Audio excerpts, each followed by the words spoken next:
Yes, this is the criminal. We're back with Brent Kremen, Il Criminale. Do you know any other languages than English? I know the same few words of Hebrew, maybe a few more that they taught me when I was in, kindergarten, first grade, preschool, and then I know a few words of Spanish that I learned when I took Spanish in high school, and I was so bad at it that they excused me, and the principal and the Spanish teacher wrote me a note, excused me from languages in college. So yeah, I learned a few words of Spanish. Bono's bathroom, that's useful. Anyway, so that's about it. I'm impaired in learning languages, sadly. Are you? That brings me to a point. When I was 9 years old, my great uncle would come over and try and teach me the most important prayer in Judaism, the Shema. And I didn't know a word of Hebrew. I didn't know a letter. So we started out learning the letters, and so we worked on the same prayer. It's like a couple of paragraphs. And after 3 years, we were still working on the same thing, coming over weekly. I was thinking about this recently. Clearly, I was impaired in languages if we were working on the same 3 paragraphs weekly for 3 years. Yeah, it's probably true. But yeah. What is your best subject? Like when I was in school, I'm 47 years old. I haven't been in school since I was 25 because it took me 7 years to get through college. What do you consider yourself best at? Like if someone's like, well, oh, you're I the was best. always interested in history. I liked that in class. I did all right in English. But I don't mean just school. I remember when I was in college, I did some writing. Now I can't type, so as you can probably tell from my emails to you, I can't type. I hunt and peck and make a lot of errors and stare at the keyboard and go back and fix them. With you, I don't bother to go back and fix them as long as somebody can make sense of it. So basically, because of my lack of typing, and so then I would go and I would like do interviews and I would take notes because back then you actually took handwritten notes like in a reporter's notebook. But it was going fast, and so I couldn't read any of my handwriting. And so I had to either A, have a note taker when I was doing an interview in journalism, or B, I had to have a recorder. So I was recording it, and I have impaired memory, and so I can only short-term memory. So I could only remember like 3 or 4 words at a time. So I'm sitting there at this college newspaper, and I'm replaying this interview, backwards, forwards, to get because I only remember 3, 4 words, and so I'm sure that I was driving the people around me nuts. But once I actually got the articles done, like I would go to this sports editor, I want to write sports. Great, what do you want to do? Tennis, golf, swimming. Like I don't want to do any of that. Let me write the stuff that occurred off the field. So, it's break between fall and winter. Football coach gets fired. I live in Seattle. I'm going to school in Seattle, University of Washington, and so I go in the University of Washington daily. There's nobody there. The only person that is there is the publisher, who is not a student. He's a faculty member, and that's his sole job is to be the publisher. So I said, hey, can I go to the press conference where they fired the football coach? Yeah, sure, you can go to that. So, I did that, and I asked the football coach whether the boosters went and warned him that there were other boosters that wanted him out. He says, yes, I was warned. And then the athletic director denied it and said, no, I made this decision on my own. Nobody pressured me. And then the headline in the Seattle Times was, I was warned. That was my question. And so then I had a big headline article about the football coach being fired because there was nobody else around to do it. So I would say also another advantage was that the football coach got fired and the article didn't have to be published for another 2 weeks because we were in break. And so there was no time pressure. So, yeah, I was a good journalist as long as there was no time pressure, as long as there was no deadline. Now, how many jobs in journalism have no deadlines these days? Well, you seem to, I know, but you seem to know a fair amount. You could probably be a good pro wrestling journalist. Yeah, sure, as long as there's no deadlines. Well, you know what? You're doing it now, so I want you to be a journalist on this show, and I want you to tell me. You were telling me something about George the Animal Steel, that he never changed. He never showed how he really talked. That's right. Yeah, like I saw a shoot interview, and very, very early in his career, he would do a real interview, and I think it was Vince Jr. like heard him make some noise or say something that didn't make sense. He said, "Yeah, keep doing that. Don't talk. We don't want you to talk." And so he stopped talking, and he acted like an animal, and he was a huge heel. Like he would have matches against Bruno. He would have matches against the top faces in the old Worldwide Wrestling Federation under Vincent James McMahon, and and he would. So it was. Yes, I just saw a story that says there's a ferry that's stuck in Vancouver, BC, with 85 passengers. I just saw this popped up, it distracted me. No, but anyway, you can cut that out if you want. So he did this gimmick for a while, as a real. People were scared of him. Dangerous heel. They were scared of him. He would go and wrestle the top faces, and when it was a Northeastern promotion. But then when they went national, there was an angle. There was an angle that he was involved in that turned him face when they went national under. It was really cartoonish. He called it cartoon wrestling under Vincent Kennedy McMahon. And he had the mine doll, their green doll, and he figured the idea was that the kids would fight over it and say, "Mine, mine, mine, mine." He said, "Yeah, that's a good idea. I'll call it mine, and it'll sell a lot of them." And so he would put that in a corner, and he would eat turnbuckles, and he would chase after Miss Elizabeth. And he says, and he had Crohn's disease. He was very sick, and he couldn't move around much. He didn't have to do much in the ring. He was an old man, pretty much, and he was in his 40s, I think, like me. I'm an old man. So, and for wrestling, definitely. So he didn't have to do much, but he says he made more money during cartoon wrestling in the the mid to late 80s when he didn't have to talk. Well, he never really talked, but when he didn't have to do much, and he was just a face cartoon character that the kids loved. He made more money doing that than anything else. Yeah, he was one of the guys on the cartoon, right? He was one of the guys on the cartoon, right? Oh yeah, I didn't see the cartoon, but I'm sure that he was, because he would have been classic for that. Yeah, it was like him, Piper, Hogan, Savage, I think Steamboat, and Junkyard Dog, all the classic guys. Yeah. So, and I think Tito Santana was on there too. Yeah, well, and Moolah was on there because it was supposed to be Mad Maxine, but Moolah didn't wanted the spot herself because she wanted the Moolah, of course, and so Moolah was on there. Well, Moolah was always a backstage demon, wasn't she? Yeah. Now, what is the controversy around Moolah? Do you know it? Yes, but there's people that can tell the story better than me. I wasn't there. I'm not a professional journalist. I didn't talk to people that were there. There's plenty of stuff out there about Moolah if you want to go on the internet. I'm not going to repeat it here because okay. I don't want to screw it up. But nothing is 100% proven. And so for one wrestler that was trained by her, it said she was horrible. There was another wrestler that said she treated her pretty well. And so after there was a whole controversy over naming the women's battle royal after Moolah, and all these stories came out, there were women wrestlers that went and defended her and said, "How can they say this isn't true?" All because she was just mean to somebody? She was accused of a lot more than being mean, but what we can say is that Moolah always got her cut of the money. Whenever she was in charge, before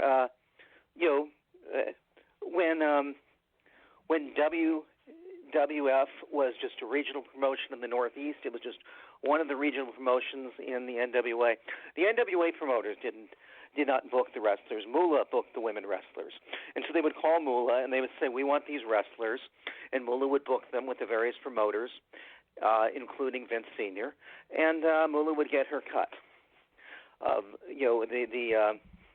The promoter would go and pay Moolah, actually, and then Moolah would pay the wrestlers from there. And when Moolah was working for Billy Wolf, that was done under him as well. That was just the way that women's wrestling worked. Is that the promoter would get sent the checks, and then the promoter would go and pay the wrestlers. The promoter being either Moolah or Billy Wolf. So she was like a Don King almost of women's wrestling. Yeah, you can say that. So she would steal Although a lot of money I don't from think people. she ever kicked anyone to death. Right, but she definitely kind of robbed a lot of women when they were coming up. That's the accusation. Yes, there are other women that thought that she was fair to them. Right, she was the big dog. I mean, she just was the gatekeeper, and she found herself a little niche, and everybody came to her. Yeah, we know that she wasn't real story. pleased when she basically sold the rights to be called champion to Vince McMahon, and so when Vince decided to take the belt off of her and put it on and put it on Wendy Richter, she wasn't real happy. Wendy Richter, they were just looking for somebody that was pretty that they could sell. It happened to be Wendy, but it could have been anyone. They just thought that Wendy was the best fit for that role. Wendy was actually a Texan, and so before that, she would wear a cowboy hat and play up her Texan gimmick. And when they made her the face of the women's wrestling, they took away that and they made her the All-American Girl. She was beautiful, I thought. Yeah, she was. Vince thought that she was. She fit the role. Vince wanted somebody beautiful and likable, and so she fit the role. But it could have been anyone. Anyway, Moolah had sold the rights to be called women's champion to Vince, and she wasn't real thrilled when Vince says, "Okay, Moolah, it's time to drop the belt to Wendy Richter." Well, Vince couldn't have liked the way Moolah looked. She was never really a good looking. Was she ever good looking? Of course not. No, but they were good. They were good friends. I mean, they because Moolah was friends with his father. She used to. I remember as a kid just being like, "Who's this old lady in a bathing suit?" Yeah. Well, they were all wearing bathing suits back then, but no, she was not attractive by then. No, but and she wasn't even good. She was over. She was over, but she wasn't good though. Like no, she wasn't a good wrestler. No, she was not. But that was not important back then. Well, I guess she was good enough, right? One of the criticisms that Meltzer has is that she was not a good wrestler. She headed women's wrestling during a time period when women's wrestling was not popular. Before her, the big star was Mildred Burke, and Mildred Burke was a huge star and did draw money. And so, Moolah was in charge of all that time, and Moolah was the number one star of all the women's wrestlers. She was the promoter of all the women's wrestlers, but women's wrestling was not popular back then. And so that was the criticism of her. She probably that was the criticism. It was her fault it wasn't popular because she didn't teach them how to wrestle very well. She was not able to get them over or herself over that much. She was over, but she wasn't over enough where you could put her in the main event and have her draw a crowd. No way. No she was way. over as part of the show. She was a side dish, as Michael Hayes would say. Because they didn't really, after they beat Wendy Richter, I guess, why did they beat her? Like they had. Well, when Wendy wanted, Wendy's like, well, I'm really over, and I got a good rating on the MTV special, and I have a major angle, and so I should get paid better because Richter was getting paid very poorly. By that time, Vince said, Moolah, we're not doing this thing where we're paying you and then you give the women a cut anymore. We're going to pay the women directly, and if you want to go for your cut, that's between you and them because we're already giving you a salary, and you want to see if you get money out of them. Go ahead. So Vince put an end to that. But he still did not pay them very well. He paid them directly, but he didn't pay them very well. And Richter felt that she was the most over of the women, that she should get paid better, and so she was arguing over Vince. with Vince, and her contract. I'm not sure if she was wrestling without a contract or not, but she was definitely having an argument with Vince over her contract, and so that's where they had the original screw job where Moolah wrestled underneath the mask as a spider lady, and Richter had wrestled Moolah many times, so she must have known that it was Moolah, and by chance, what I think happened is that Moolah could hook. I think that Moolah got her in a pin. Basically, she it was the same thing as it was basically a 2 count, and she kicked out. But of course, the ref called it a 3 count, and Moolah was able to put her in that position because Moolah was a veteran, and Moolah basically shot on her, and so that's what I think essentially happened is that Moolah was a wily veteran who could shoot on her, and Wendy was not a legit tough lady. It's interesting though because her skills were reliable when she needed them. It's not like she didn't know what she was doing. Right. Well, yes, she's she was an able to interesting character. essentially pin Wendy Richter when Wendy Richter didn't want it and wasn't expecting it. It'd be an interesting movie of her life, maybe in the early years. Somebody were to do that. It's getting a lot of play on Netflix. Is this Glow show? Have you seen it? Yes, I have. It's completely fictional. It's not. It's very little of that came from the actual Glow. They just made it very entertaining. I have seen it. It's very entertaining, but it's not an accurate portrayal of what Glow was. And you watched Glow? Yeah, I've seen all of it. I like Allison Brie. Sure. No. I'm saying, have you seen the actual show, the old show? Oh yeah. When I was a kid, I would watch that. I would watch that a little bit back then on late night TV. I thought it was horrible. This stuff is garbage. I can't watch this. It's like wrestling is fixed, but this is like a joke within wrestling. This is a mockery. Yeah. I thought it was horrible. I watched parody. a little bit of it. My friends were saying you got to watch this. The women are hot, and so I tried watching. Well, yeah, they're hot, but I'm like 14 years old, and I'm not that into that. And I just thought it was a clown show. I don't like it. That's interesting. So now, when you're watching wrestling today, does it bring you back to those days, or do you still watch it? Yeah, I still watch it some. I'm very excited about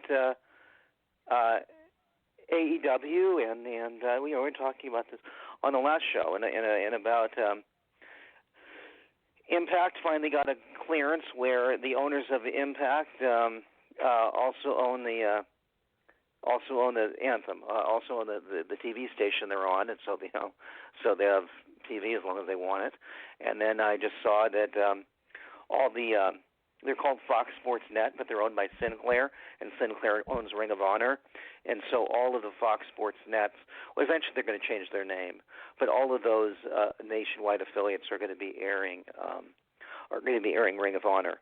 And in Seattle, Ring of Honor is on.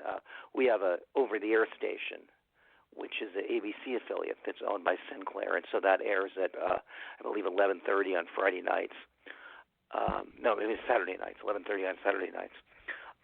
And so that so they have they have a major company behind them with a lot of money, and so I think that it's a very exciting time for pro wrestling. For me personally, I don't know who a lot of those guys are, so if I hardly know who anyone is, I have a tough time watching it long term. But I went to a Ring of Honor show and I enjoyed that. They had that at in Kent, which is where our minor league hockey team, the Seattle Thunderbirds play. They had seats about I want to say 6,000 for hockey, less than that for wrestling, and they probably drew 500 people there.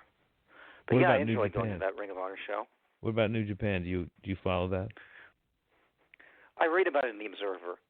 I used to watch tapes of it years ago, and they had VCR tapes, but No, I just read about it in the Observer. I have not actually gone through the effort to find the channel that it airs in the United States. So you never, you knew Brian before you knew Dave, obviously. Yes, but I do have an interesting story about that. Brian, from what he told me, he would get the old PWI weeklies, which I would also get, but I knew that they were crap. And so I was listening to Ron Barr because before ESPN Radio, there was Sports Byline USA, which was nationally syndicated, and the main show was Ron Barr, and I think it might have been the only show. They still have that, and that's where Wrestling Observer Live is on, because Dave has had a long-time relationship with Ron Barr. So Ron Barr aired in Seattle on our sports radio station KJR, which was one of the original all sports stations in the country, and so I heard Dave for the first time on there, and I ordered the Observer, and then I was reading the Observer, and I saw that he actually mentioned the Torch. I'm like, I wonder what that is. So he actually printed the address for the Torch, so I got that too. And after Brian discovered Pro Wrestling Illustrated Weekly, which was a kayfabe crap newsletter, he discovered the Torch. And so I was talking to Brian after he had started his newsletter, and he was reading the Torch. And I said, there's the Observer. That's a lot more detailed, and Meltzer's been doing it for longer, and I think it's a little better. You want to try that? He hadn't heard of it. And so I got Brian subscribed to the Observer. Wow. So I That's actually introduced him to Dave. Yeah. He probably would have come across him at some point, though, don't you think? Oh, I'm sure. I'm sure, but I'm the one that introduced Brian to the Observer. Wow, man. He was getting the Torch first. And then later on, when I was over there driving him nuts at his house early on when he was recording his show shortly after it started, we were watching a TNA show, and I was bored, and so I said, "You got any newsletters to read?" And so I think that he had the Torch underneath his desk, which he didn't even at that point. He was working with Dave, so he didn't even open the Torch. Wade would send him free newsletters, but he wouldn't open them. So I would go, and I remember they had the little stickers where you would use it to open the newsletter so it wouldn't get destroyed in the mail. So they kind of had it like together with a little sticker. And so I would go and I would read the Torches. And so Brian had them underneath his desk that he was doing his show from. And so somebody said he was basically using the Torch as a doormat. Oh my God! So what is their real view of Wade Keller? I think that Wade is a great journalist in his own right.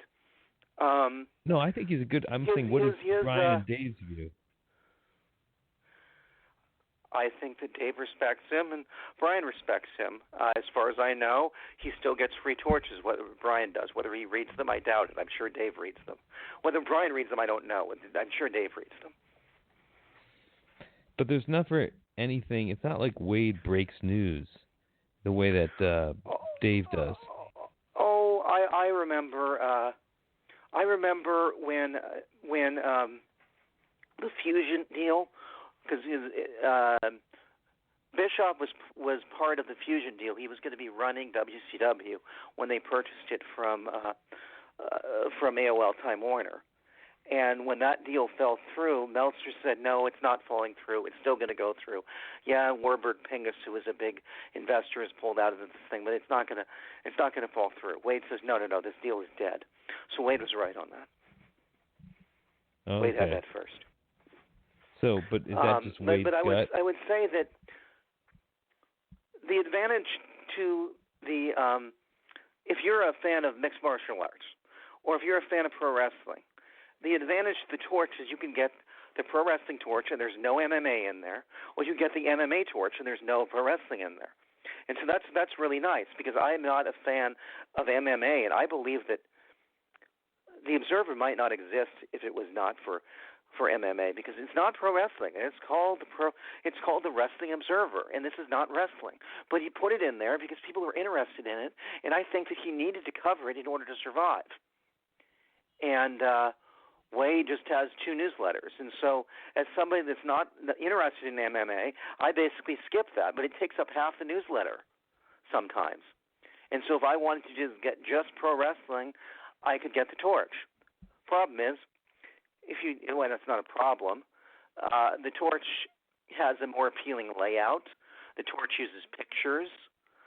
The Torch has long form interviews, question answer, called Torch Talks, but all of the content of the Torch, if you look at the total amount of words, it's a lot shorter. So it just doesn't have the depth that the Observer does.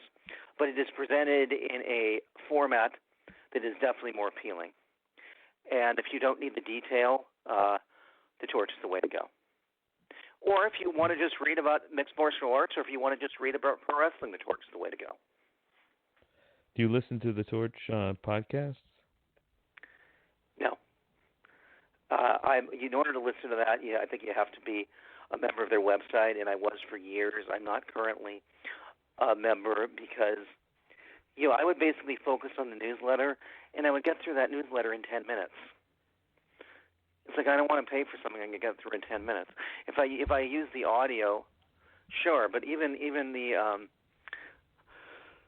Observer audio I don't listen to a lot unless there's a major news story, because hearing all of this breakdown of the television show or detailed breakdown of just day-to-day occurrence doesn't interest me that much. If there's a huge story, I'll listen, but I don't even listen to the audio much on the Observer site. I basically just read the newsletters.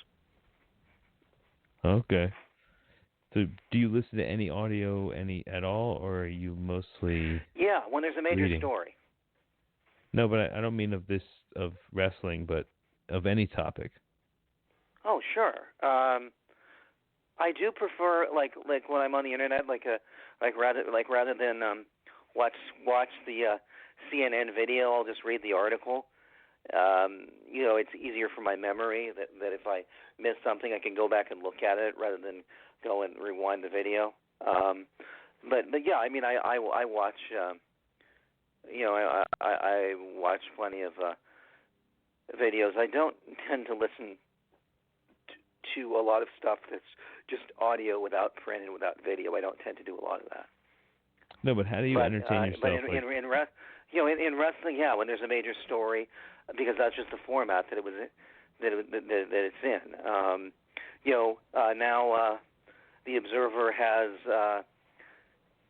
I think that they have YouTube videos they put up themselves where they're recording the show. I don't necessarily need to see that. I don't necessarily need to see Brian and Vinny talking into the microphone. I'm perfectly happy listening. Are you going to hang out with Brian or Vinny anytime soon? When he invites me, sure. When was the last time you were there? Or when there's an event, like the last time I saw him was at Super China Buffet Day this past year, because I saw on the website that they were having it in Bellevue, Washington, which is very close to me. So that was the last time I saw him. When I next see him, I don't know. Granny recently had her 90th birthday. I didn't find out about it till after the fact. There were about 30 people there. I spoke to Granny afterwards on Facebook, and she said there were about 30 people there. I didn't hear about it till afterwards. I'll tell you, Granny, when I was going to do a show with you, I think like 4 or 5 years ago, you didn't show, but she called. Sorry about that. Into the show looking, she's like, I'm on here, I'm waiting for Brent. So she wanted to hear you. Yeah, Granny and I've had a number of discussions. I like talking to her. Yeah, she was a fan. Yeah, I like talking to her. But now, what was Brian? I've noticed on the air he's gotten upset with you, right? But many times. What are some of the times? Like, when did he really get really mad? One of the places that he lived, this was, I believe it was an apartment. This was years ago, and I didn't have a car. So I had to manage to figure out, I just had an address, and I had to manage to figure out how to get there on the bus. And this was a Sunday night. And so if you're going to the suburbs of Seattle, not on a major thoroughfare. On a Sunday, the buses are very limited, like once an hour if you're lucky, and you might have to walk a little bit. And so I left myself plenty of time to get there, and it turns out I was 45 minutes early. And so I go and I knock on the door, and there's no Brian. It's like, what am I going to do? It's raining. I'm standing outside his apartment. There's nothing around here. And so I think I went to his next door neighbor, and I didn't have a cell phone. And so I go and I knock on his next door neighbor. Hey, can you mind letting me in? I think my buddy Brian that lives next to you. And so I used that person's phone, and I finally got hold of Brian. And Brian was very angry that I had arrived early, that I had managed to get into his neighbor's house to use their phone to call him. He was not happy. Did he think that you were reflecting poorly on him?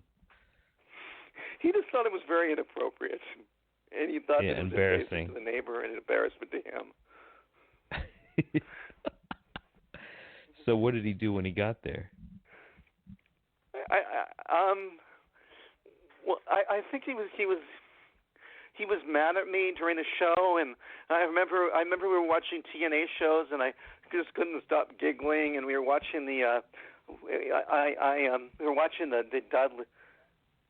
Dudleys in TNA, and I was not a fan of them. So I think that I just kept making comments, and I think he locked me in the bathroom for a while. Yeah. So sometimes he just gets frustrated. And does he ever yell at you? Has he ever yelled at you? Oh, yes. But I've never seen him go real hardcore on you on the air. I noticed he's pretty easy to you there. Yeah. Well, he has Vinny to do that. Well, Vinny, I've never heard him actually say anything to you that harsh. No, he just says shut up a lot. Shut up, Brent. And then one time he was giving me a ride home, and he did throw me out of the car. Wait, he threw you out of a car? Well, I Not think he might have car. grabbed me by the collar, and told me to, and told me to get out, and I had to figure out my own way home. Why? I don't remember. I must have said something to really irritate him. You were being annoying. Yeah. So you've had these. You go over to Brian's house. You've watched wrestling over there, and well, years ago. I haven't done it for years. I'm not really invited. But yeah, years ago we used to watch pay-per-views together. Yeah. And then one time we watched my small apartment. This is back when his show was just starting, and I think he had just set up his website or something, and so we were watching it in my apartment with Vinny and can't remember who else was here, but some of the best memories is I still speak to Blake Norton, who's fairly well known in Ireland, and he was a big fan of Nirvana, so he got in contact with a woman named Natina who lived in north of Seattle in a suburb, and I was the day that the Mariners ballpark opened in July of '99. They had the grand opening before the game, and so that was the first time that they had spent much time together, because he actually came to visiting Seattle because to meet her, because they had met because they were both wrestling fans, and she's from Seattle, and he liked Nirvana, and he wanted to see where Kurt Cobain grew up. So they fell in love at Safefield Field, talking for a few hours when the place first opened, and they got married, and I maintained friendships with Blake and Natina. So Blake and Natina had two sisters. One of them is quite famous. Pantera is a pole dancer. Is one of her sisters. She's trademarked the world's greatest pole dancer. So she would make a lot of money dancing. She would make a lot of money doing pole dancing with her clothes on. She was so good at pole dancing. She was such a great athlete that she would go around the world and put on shows doing pole dancing with her clothes on. She was really good at it. And she would teach classes. Yeah, she did this for years. Now she's a bodybuilder. But anyway, yeah. So we would go and spend time with Blake and Tina and her two sisters, and there were shows about when we did karaoke one night at a bar, and before that we went to Buca di Beppo, and I don't see. I still speak to Blake, but I don't speak to Tina or her sisters anymore, and I miss them. And during the early days of the Figure Four, Tina was a big part of it as well. She actually went by the name Galatea, and so early in Figure Four, she wrote a column or two. I don't speak to her anymore. I miss her. But yeah, during the early days, she was a big part of it too. And Blake. Why don't you go find her, man? You could probably find her. Oh, I still have Pantera's number. Pantera and I still speak on occasion, but and Blake and I still speak, but Natina's not part of my life right now. It's a two-way street. Who's the do you have a girlfriend? No. Have you had a girlfriend? Yes. But do you have a hard time, or is our women come easy to you? I would say that I'm 47 years old, and I want a Jewish family, and I want to start one tomorrow. I take marriage very seriously, and I think you gotta know her for like a year and be engaged for like a year to make sure that this is the woman you want to spend the rest of your life with. And then once you're married, enjoy her for a few years, 2 to 3 years, and then have a kid. I don't just want one kid, I want two kids. And the two kids, I want them spaced a few years apart. One kid's a lot of work. You want to go and have the kid grow a little bit before you have a second. And so, married with a couple of kids, a few years apart, naturally I'm going to need a woman quite a bit younger than me, like probably 35 or younger. And a 35-year-old Jewish woman is not going to be interested in a 47-year-old Jewish man unless he is able to work, has a career, or is, really rich, famous, or good-looking. And so that's what makes it tough is that with my age and lack of ability to work, also there's the issue of, I would date a woman who's not Jewish, but what type of woman is going to be willing to date a guy when she knows he will never marry her? It is unfair to date a woman seriously, knowing in your heart that you will never marry her, and leading her on that there's a hope of that. It's not fair to the woman. That's right. Most guys they just keep her around just for sex, and they lead her on for years. That happens. Yeah, and that's not fair to a woman. So that's an obstacle as well. Right. So, have you been in love, or have you not found anybody? Yes. And have you had your heart broken? I wouldn't say it's gone that far because things haven't advanced far enough, but I've been hurt. Right, but you've never been suicidal over a woman. No. I've never been suicidal, period. Have you ever been angry, jealous? No, because a woman has never been interested in me enough where it was very, very serious, and she chose somebody else. So no, I've never really been in that position. Okay, and how do you go about do you even consciously try to meet other women? Yeah, sure. There's a large Jewish community in Seattle. There's 77,000 Jews in the Seattle area. Used to be 60,000 in 2000, and ever since the explosion of Amazon, it's now 77,000. There were groups. There were a lot of them in their 20s and 30s, and I'm too old for that. And now there's a group for 30s and 40s, but basically, that's been pretty much disbanded. That's through the Jewish Federation of Seattle. It was called PAVE, and that basically group doesn't exist anymore. And you'll notice, and then there are in my synagogue, and I think other ones reflect this as well. What they're trying to do is they're trying to stay alive, because the intermarriage rate in Reform, which I am, is over 50%.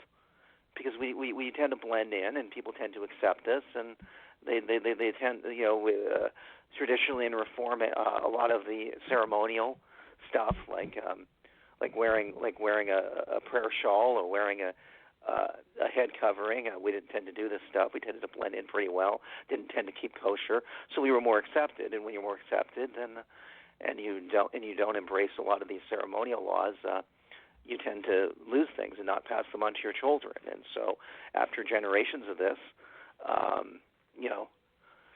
synagogue membership was dwindling. And so, they like, what are we going to do to keep this alive?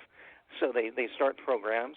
Like, as soon as you're born, basically the mothers get together and feed their children and socialize, and the kids are basically breastfeeding or not doing much. And they start that young, just to get the mothers together. And then they have programs for like 0 to 5, and then they got programs for kids a little older than that, and they got religion school that goes through age 18, and then they have Jewish fraternities and sororities, and before that, when they were kids, they got Jewish summer camp, and they have B'nai B'rith Youth Organization where kids get together in high school. I was involved in that, and then after college, they have groups for young adults, and then there was a group in Seattle, as I told you, that's disbanded for 30s and 40s, but generally these groups don't start up again until there's like a group for parents. I'm not a parent. There's a group for seniors, and I'm not a senior. There's this gap, because in the Jewish community, being in your 40s and not married, without kids, is not part of our culture. It's pretty much unheard of. So there doesn't need to be a group for it, because there's so few people like me in the Jewish community. Is it encouraged? So they want people to have kids. Very much right? so. When you are unmarried with no kids and you're in your 40s and 50s, that's just extremely rare. So there's no groups for it. There's a big gap. Well, you don't want to date women that your age. You really want to date women. No, how am I going to have children with them? Right, you can't. Right. So you have to date. And I'm not going to be allowed to. I'm not going to be allowed to adopt either, because nobody's going to let somebody adopt. Now, if I found a wife and the wife couldn't have kids, they're not going to allow us to adopt, because I don't have a job, because I have a learning disability. And some people say I'm nuts, and there's plenty of stuff on the internet. Nobody's going to let me adopt. No adoption agency will let me adopt. Too old to be a sperm donor. So it's tough. But you think you'd be a good father? I do. I have a lot to teach. Now, I would, I would want somebody helping out until the kid is potty trained. That's going to be difficult. I would want a third person involved. The ages of 0 to 2 are not going to be the most fun. The kid can't communicate that well, or at all. So that's why I would want help. But yeah, I think that my skills as a father would improve the older the child gets until 18.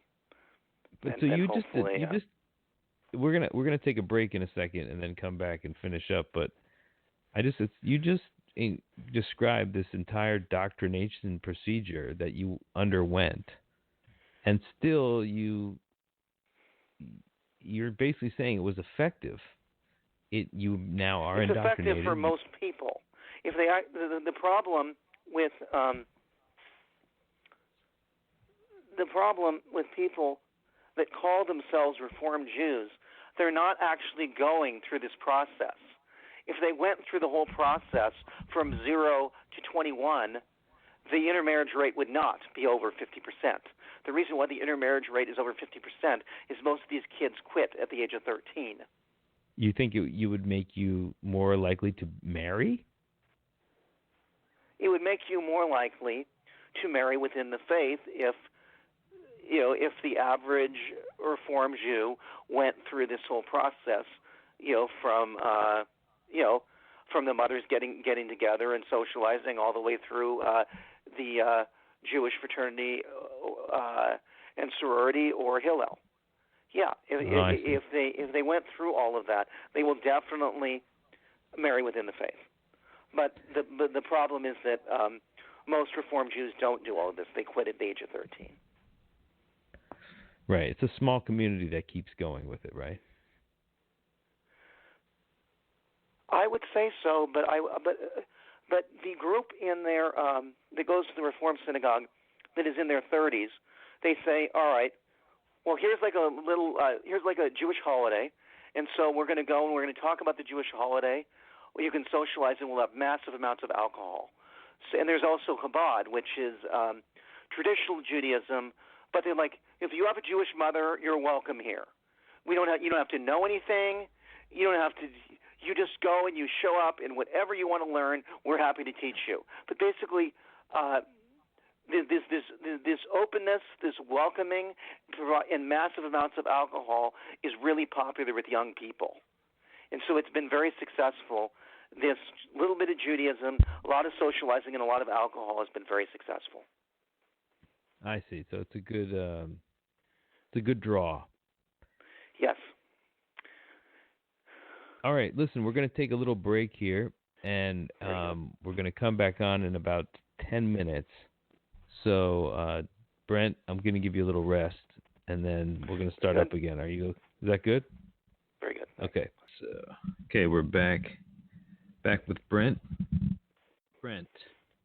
So, have you been following any of the politics? Yes. Not sure how closely, but I've been following it.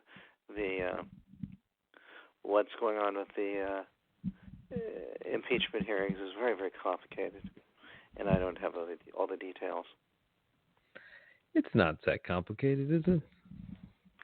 All the witnesses, who's testifying, who's not testifying, what they're saying, it's complicated. But it's fascinating. The thing about it is I think it's fascinating how divided the country is, how people are living in two different realities. It's fascinating, and it is scary. If you remember the 2000 election, it came down to the Supreme Court deciding that ultimately the recounts of the ballots in Florida and the counties that Gore wanted recounted, which favored him, ultimately that recount would stop, and that they said the election's over, and they declared George W. Bush the winner. And so you had Gore and Lieberman said, we're very disappointed with this decision. We think that it was the wrong decision, but this is the decision of the Supreme Court. We are going to abide by this decision, and we're going to support George W. Bush as president.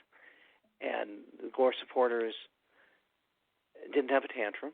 They were upset with the Supreme Court. They were upset with Senator Day O'Connor, who's a Republican, who was the deciding vote on that. She was the swing vote, and she's a Republican, and they were upset. But they didn't riot. They accepted that that's what the Supreme Court decided, and that's it. And then during Nixon, his support was about at the very end was about 35%, and once the Republicans had approached him and said, Goldwater said, you don't have our support, you don't have my support either. You're going to be removed from office if you don't resign. When Nixon resigned, his supporters were not, well, those no good Republicans, they never supported him anyway. They're not really one of us. They don't get us. They're just a bunch of frauds. They're just like the Democrats. It's all a big conspiracy. Even the Republicans are conspiring against him. They didn't riot. But I believe that facts don't matter like they did during Watergate. That facts don't matter like they did when the Supreme Court made their decision. And laws don't matter. And I believe that the Democrats ultimately do not want Trump removed from office, because if the Republicans go to him and they say, Mr. President, you need to resign, and he either is impeached and removed from office. If he resigns, it's one matter. But if he actually is removed from office, I believe that there will be riots, and who knows where things could lead. And Trump's already talked about a civil war. And I think that we are at a very scary place in this country where people believe what they want to believe, and that facts just don't matter anymore. They mattered in 1974. They mattered in 2000. They don't matter anymore. And I really think the best thing would be if Trump simply just doesn't run for another term. But he won't do that. And if he loses the election, there's going to be riots. Don't you think? There may be. And I watched the great miniseries on HBO on John Adams. And what happened is no candidate got the required number of electoral votes. And Hamilton, it was the third candidate, obviously. Adams and Jefferson and Aaron Burr was the third candidate. And Aaron Burr ultimately agreed to support Jefferson once Jefferson agreed to carry out some of the suggestions that John Adams had made. And then once Jefferson became president, of course, he ignored all the promises that he made to Adams. But, Adams felt that he was treated unfairly. The whole,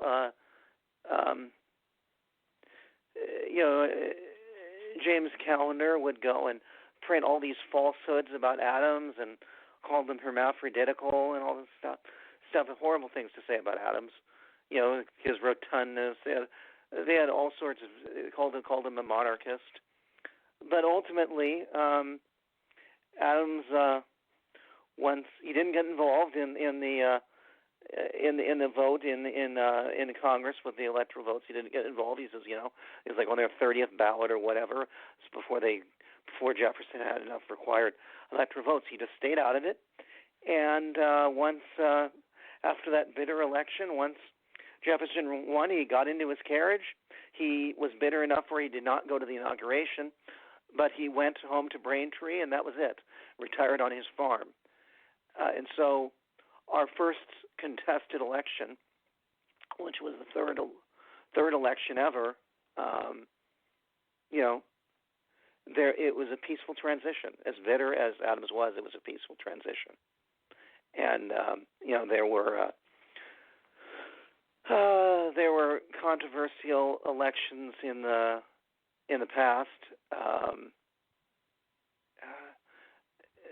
that involved electoral votes and vote trading, but ultimately the people went along with things. There were not riots. Let me ask you, though. This time there may be. Why do you think that Trump is losing his appeal in the suburbs? Because of the way that he behaves, because of his blatantly breaking the law. I think that suburban women, especially, find his behavior abhorrent. What are they? I mean, what was different now than what we saw in 2016? I just don't see how they could have seen somebody different back then. I don't think that he. I don't think he did tremendously well in the suburbs, but he had enough where suburban women didn't trust Hillary. I know. They didn't think that she was genuine. She wasn't. They probably didn't.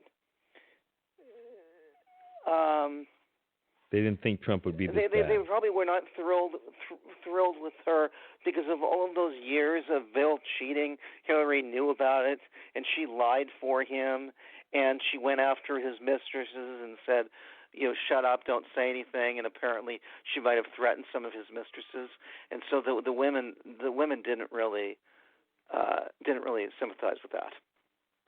Yeah, she was kind of like an aider and abetter of her husband's misdeeds on some level. Yeah, because she says, he has great power, or he's on the way to getting great power, and if this stuff comes out, it could destroy his career. And she kept him. She liked him. She cared about him. They had a partnership, and she didn't want anything to destroy that partnership. And she was pretty ruthless. Yeah. Also, I remember when she campaigned against Obama, she was very nasty, I thought, to Obama. Yeah. So that rubbed people the wrong way. Yeah. But I don't think they realized that Trump was going to be as bad as he is. Right. I was even surprised. I mean, every president in the modern era has talked about, when they sit behind that desk and they think, I am the president, it shakes them to the core. And the gravity of the importance of that position gets to them. And they open the desk and they see the previous president has left them a note just for their eyes. And they're no longer a candidate. They're no longer the president-elect. They are the president. And that has an effect on every president and makes them act in a fashion to be the consoler-in-chief during tough times, to just behave in a certain way to bring people comfort. And I thought that effect would happen to Donald Trump like it has to every previous president, but with him it did not. No, well, don't you think it's because he kind of just fluked upon it, and he didn't even try. It was just he almost wasn't expecting to win. No, right. Apparently he didn't even prepare a victory speech. Yeah, he just thought this would be the greatest publicity campaign of all time. Right. And then he ended up. He's like the dog chasing after the car, and he caught it. Yes. So I think though he kind of regarded it as just another acquisition that he could leverage for whatever he wanted. But he knew that also he has to get a second term if he wants to stay out of prison. That's, I think, what's motivating him. Because he can't be indicted. I do, but as we discussed previously, I think he does hate to lose. He has a tremendous fear of being a loser. Yeah, I guess so. I think ultimately you're right. There's a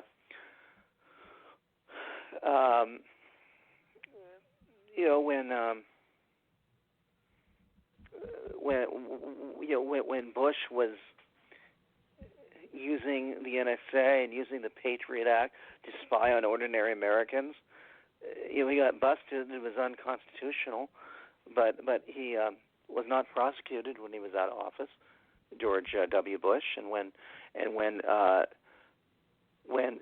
he was torturing people, which violates the international law, he was not he was not tried for that. And if there is justice once Trump is out of office, he will be tried. Yet you're right that if he gets another term, the statute of limitations would have passed. So yeah, I do think that definitely plays into it. But I would hope that our country failed us before by not going after Bush and Cheney when they left office. I would hope that the legal system, if Trump does not have a second term, I would hope that he would be prosecuted for his crimes and see where things go. Are you prepared for him to have a second term?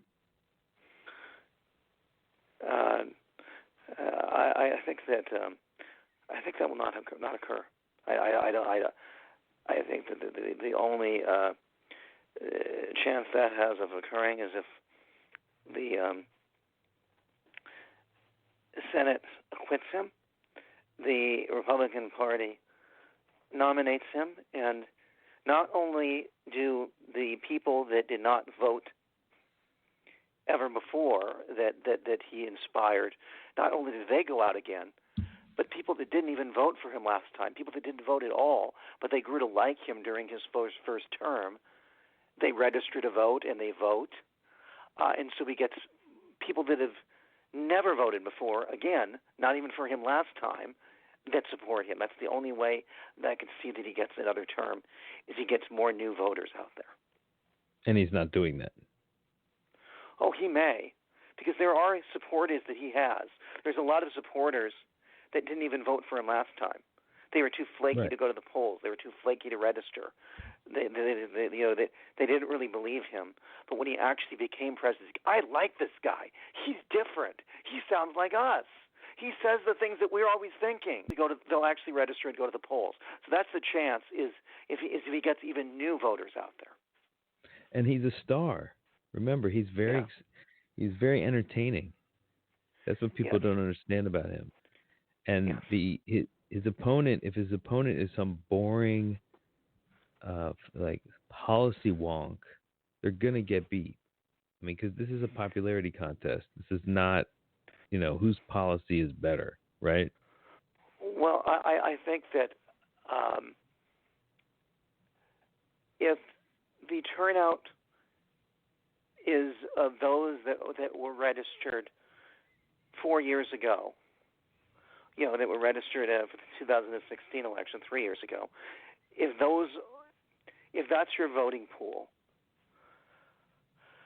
I think Trump will lose. But if the voting pool expands, Trump has a better chance at winning. Of course. But I'm just saying, I look at him more as... I think that the people that voted for him 4 years ago, there's a portion of those people, like when he took office, his popularity was 49%. Now it is close to 40%. And so there is a portion of those that voted for him 4 years ago that regret it, and they will vote for his opponent.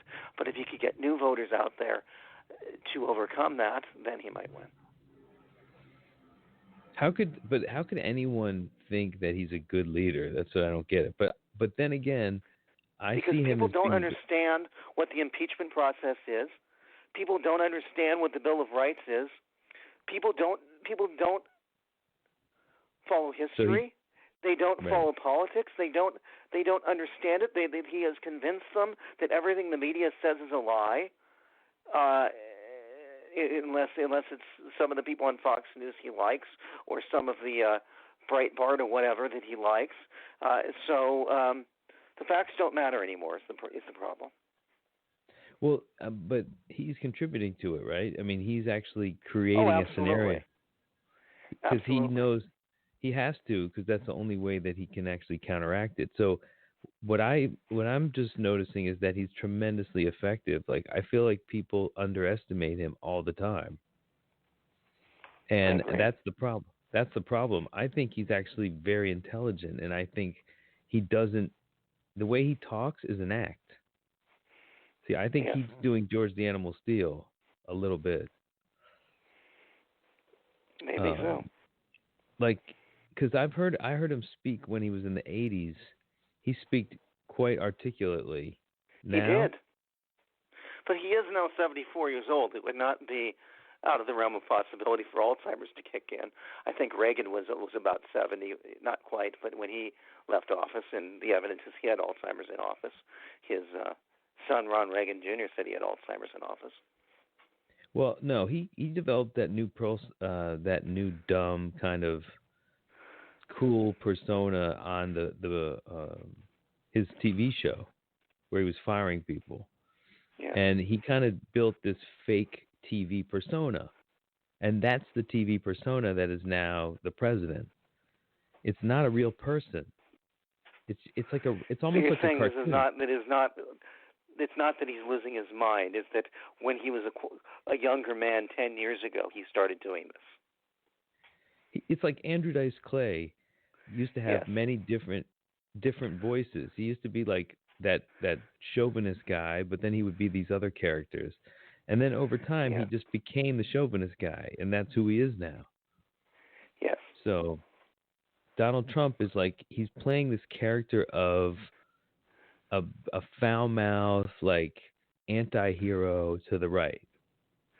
Yes. And he's very effective. Not even to the right, to the George Wallace crowd.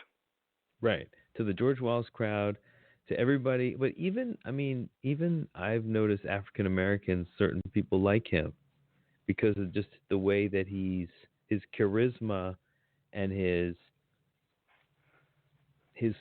fuck you to the system is very attractive to a lot of people that are downtrodden.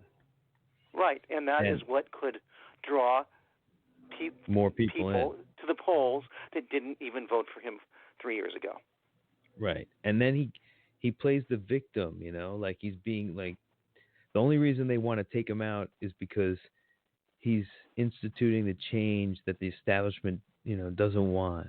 He's making new trade deals. Yeah, when he makes Mitch McConnell angry, when he makes his fellow Republicans angry, these people eat it up. They love it because they never trusted the establishment Republicans. No, and they don't trust the Democrats either. So well, of course not. But they don't trust the establishment Republicans. That's why those people didn't vote until now. But now, establishment Republicans, they're not going to vote for Democrats. I think they're going to keep voting for Trump. And the reason is because the economy. Well, what the establishment Republicans will do is different. Bill Weld is an establishment Republican, and he said that Trump should be impeached. He's running against him. John Kasich said the same thing. And Mitt Romney won't say it, but you can tell that Romney, Romney hasn't liked him for a long time. I mean, the true Mitt Romney is the speech that he gave before Trump got the nomination. That's how Mitt Romney really feels. He really dislikes him. Well, he should, because what Trump is doing is making a mockery of the right. When he's finally out off the stage, the whole entire right wing will have been discredited because they went with him. Like, it's going to destroy their when movement. he's no longer president, the Republican Party will totally change, totally move away from what he stood for. Right, and they'll disavow it. It's like the neocons were in charge when George W. Bush was president, and they were very pro-nation building, and Trump is very anti-nation building, and the Republican Party has followed him. And so when he's no longer president, the Republican Party will go into a different direction. Well, they've already disavowed Bush. Yes, they have. And he had like because a 90% he's no longer president, approval. and so they're moving in opposite direction because their leader is now Trump. Bush was for nation building. Trump is completely against it. Yeah, I mean, I just think Trump is much more dangerous on the outside if he loses. You think about the kind of shit he'll kick up. He'll start giving rallies, about how he's the real president. You know what I mean? Yeah, it could get real scary in this country. It could get to the point where people feel that they're not safe here, that they need to leave. Because he's going to say if it's the eve of the election and he's losing in the polls, because he was saying it last time, and he You mean thought he was going to lose. if he's losing when the actual returns come in? Yeah, if he's losing, and he's going to say, "Oh, it's rigged, folks. It's rigged. They're going to try to do it to us, folks." You can just hear him say it, right? Yes. And it's that kind of stuff that is it's like it's not illegal, but it is incitement. So maybe it should be Yes, illegal. it's extremely dangerous. When Gore felt that that that it was The rotten in Supreme Court. Denmark and Florida because Jeb was the governor there and that Catherine Harris thing, he went about a legal process. He was very calm, and he was very he went about things in a very rational fashion, and didn't go and stir up his supporters into a lather. But let's face it. And when he lost, he lost. But that election was stolen. Well, the media did ultimately count all the votes, and Gore would have won. But the thing is that Bush's people said, "Don't just count the votes in counties that favor Gore, that were very close. Count every county in Florida." And actually, the media did count every county in Florida, as Bush's group had advocated earlier, and Gore would have won. But some of those ballots were pretty much destroyed. There were chads that were falling out. They had, the ballots were falling apart. So we'll never know. And they had purged the voter rolls, right? They had purged the voter rolls. Who knows what Catherine Harris was up to? Right, but there was all kinds of shenanigans going on already before the even election voting started, and it was in the bag for Bush. But the thing is, it's true. Even if the Supreme Court had ruled in Gore's favor and they had recounted the counties that he wanted to be counted, he would have lost. Because that's right. That's right. Those, that's so what the media had figured out. But then, as I said, the ballots were not in good shape. They were kind of falling apart, so we don't really know for sure. But that's what it looks like. But if the Supreme Court had ruled in favor of Gore, you bet that Bush would have said, "Well, that's the way the Supreme Court ruled. I think this is very unjust. I believe, but this is the way it is, and Al Gore's your president, and I support him." And his supporters would have accepted that. We're not in that place today. Yeah, and I just thought when 9/11 happened, I thought I linked it to the 2000 election because I was like, oh, now we're not really a legitimate country anymore. Like, we just had a stolen election, and so we're not as strong as we used to be. I mean, this is instantly what went into my head. But what do you think? I mean, because it kind of, I think that in 1993, the World Trade Center was attacked by bin Laden. There was a bomb, there was some damage, but it didn't go as he had hoped. He had wanted to destroy the building, and so he just took a second chance at it. I think it was that simple. Is that bin Laden was mad at us, and he's mad at he didn't like the Saudi Arabian royal family because that's where he was from, and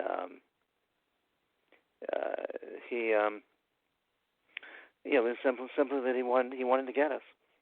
It's because he'd done it once before in '93, same building. And actually, Clinton talked to Bush and said, "You got to watch Osama bin Laden. He's a huge threat to us." I tried to get him. I couldn't. I tried, and then Bush was warned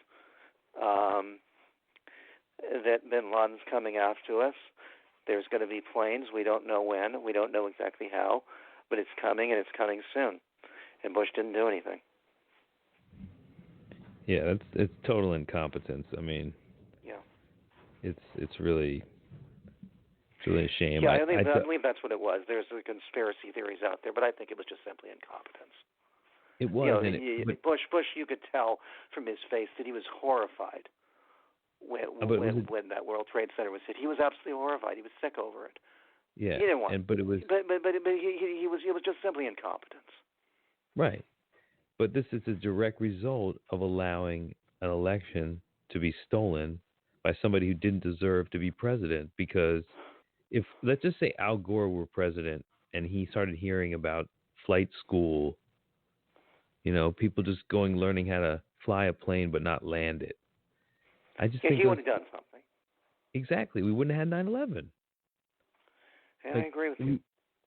It's just, so these things are so important, I mean, we're so lucky that in this Trump era, knock on wood, that nothing's like calamitous has really happened, because we're not prepared.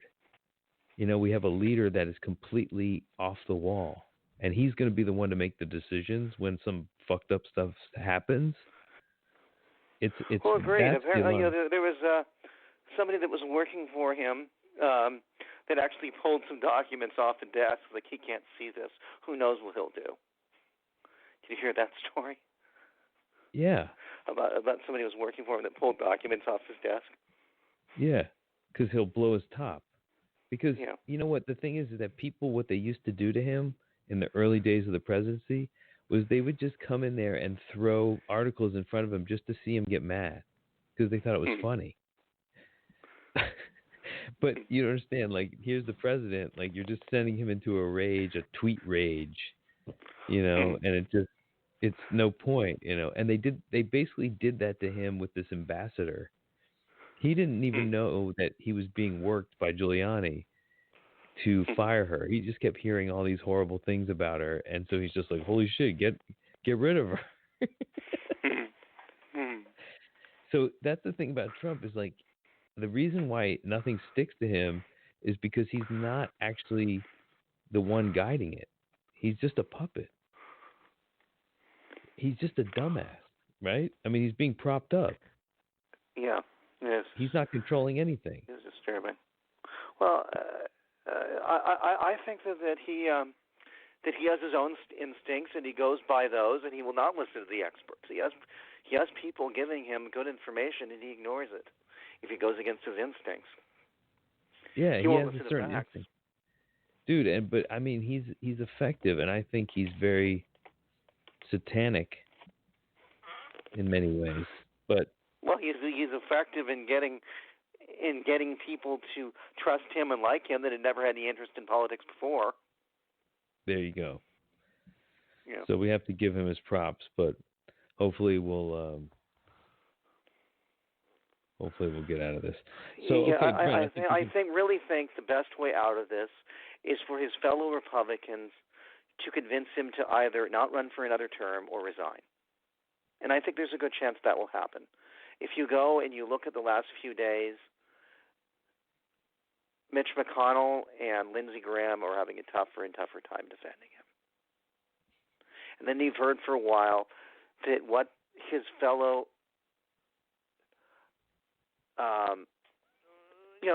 Republican politicians, the senators and the representatives, what they say on the air is different from what they say behind the scenes.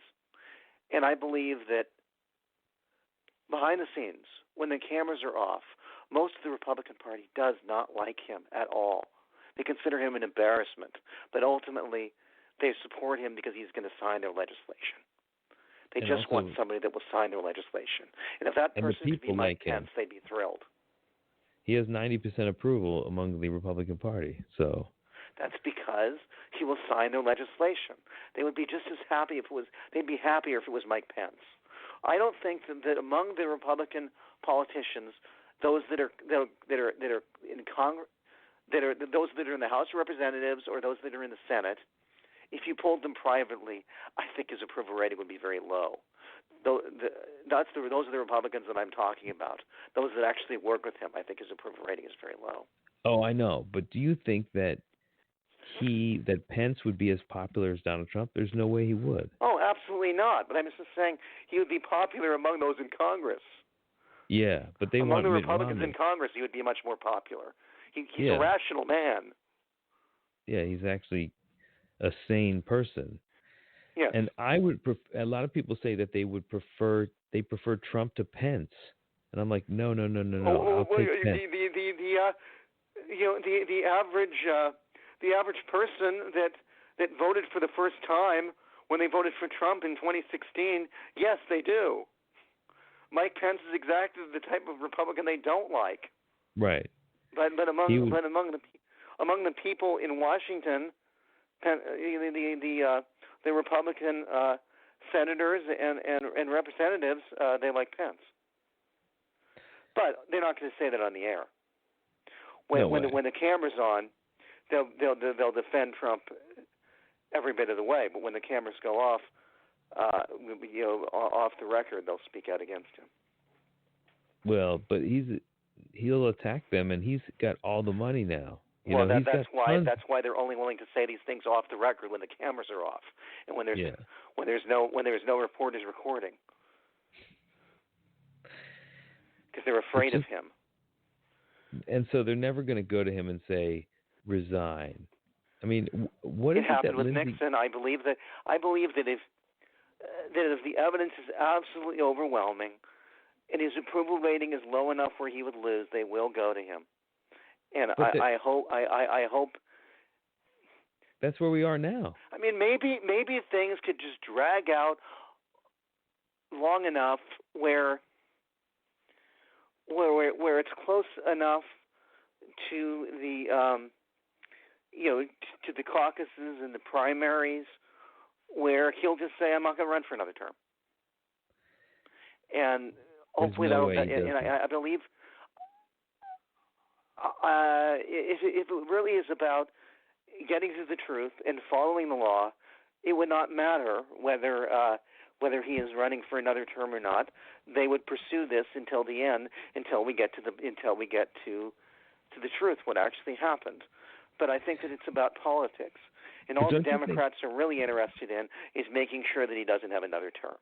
They're willing to do whatever it takes to make sure that he doesn't have another term. And then you have representatives like Pramila Jayapal from my district, who was out there on day one saying there wasn't a fair election. She was on her very first day. She was having a tantrum, and so there are like my district is extremely liberal. Our representative Pramila Jayapal got like 80% of the vote, and so she was playing to her base, the city of Seattle. And there are representatives on the right or on the left that are just completely irrational. She's just wanted him out from day one, and she doesn't care why. That's not good either. No, but yes. But I understand why you don't like him, because I think he's dangerous to the country. See, a lot of people act like you have Trump derangement syndrome if you don't like Trump. It's like, no, it's but she has it. She didn't like him because of the way he behaved. She didn't like him because of his policies. Right. She just wanted him out from day one, and she didn't care why. Like, even if he had become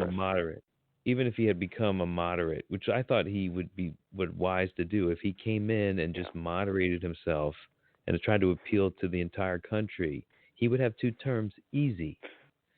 Yes. But and so there's some who's arguing that he wants to be thrown out so that he doesn't have to lose. Yeah, I think that I think that I made that argument that he would quit after 1 term and call himself a winner. Yeah. No, but he wants to be impeached, like, fully. Then he has. He wants to be removed from office. I can't believe he wants that. He would know that he would go down in history as the only president to ever have been removed from office forcibly. I don't think. Do you really think, though, that any more information can come out now that would change any more opinion about him? I do. Wait. They haven't even had the public hearings yet. You think that's going to make a big deal? It may not. Because I mean, it may or may not. It depends. No truth. It depends who testifies. It depends what they say. It depends what evidence there is. I haven't. But the evidence is in the phone just call. look at the news today. It was like Lindsey Graham's latest argument was, well, there could not have been an agreement between Trump and the Ukraine. Well, if you all release these funds that Congress authorized, as long as you get me dirt on Biden, he said there couldn't have been that agreement because the Trump administration is so incompetent. If they're incompetent, they're too incompetent to do anything that coherent. The right hand doesn't know what the left hand is doing. That is Lindsey Graham's latest argument defending him, that he's incompetent. So, but you support him. You think he's a great president. Okay, Lindsey. Something's wrong with that guy. Something's really wrong with him. Yeah, Lindsey has changed since Trump became president. I liked him much more during the days when it was down to Trump and the most unpopular senator Ted Cruz, and they asked Lindsey, who would you rather to be president, Ted Cruz or Donald Trump? And he said, you'd rather be shot or poisoned. I miss that Lindsey Graham. And he's and right. Then finally, when he had to choose, he chose Ted Cruz. And it wasn't until Trump actually won the election where he flipped and became his number one supporter. You know, I imagine it's because he's like, all right, he's our president. I have to guide him so he can do some things that are sane, so I can go and teach him how the Senate works, because this guy's clueless. That's what I suspect was happening. Is that he got close to him so he could control him to a certain point. Right. He was thinking he could get his ear, play golf with him, talk to him. Yes. Talk some sense into him. Meanwhile, he pulls out of Syria. He completely blindsides the Kurds by not even telling them that they're not protecting them anymore, but just telling Turkey. So then Turkey comes. No, and this is very dangerous to us. This could lead to another terrorist attack because the Kurds had ISIS imprisoned. Some of those people escaped, and they Trump got has revenge put us in on real their danger for another terrorist attack. A bad But one. don't you think he might welcome it? It would help him in his election if we had one. No, I don't, because I think that if there's another terrorist attack and it's by ISIS, especially people that escaped because we stopped supporting the Kurds, he's going to be blamed for it. He should be. God, can you imagine? That's what will happen. But what often happens though, if we get attacked, is that there's a patriotic surge.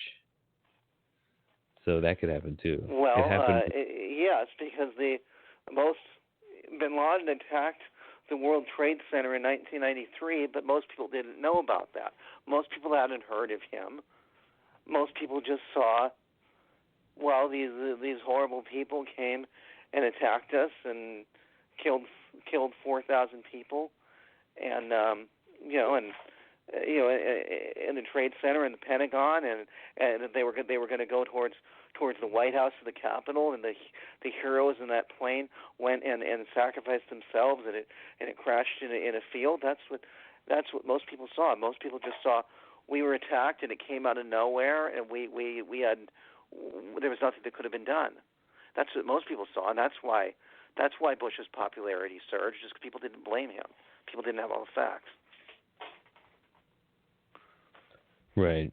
It's just that I think that there was they could have blamed Bush, but they didn't. Right. The speech he gave with the megaphone, that helped him.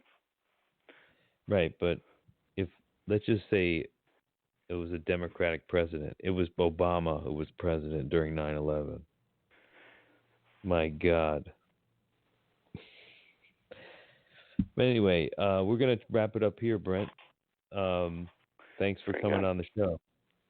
And I enjoy being on the show. Thank you very much for the opportunity, and hopefully there's plenty of people out there that enjoy listening. And I wish you the best of your luck with your channel. Thank you. Thanks, Brent. We'll talk to you again soon. Thanks, everybody, for listening. Very good. Thank you. Bye. Thanks.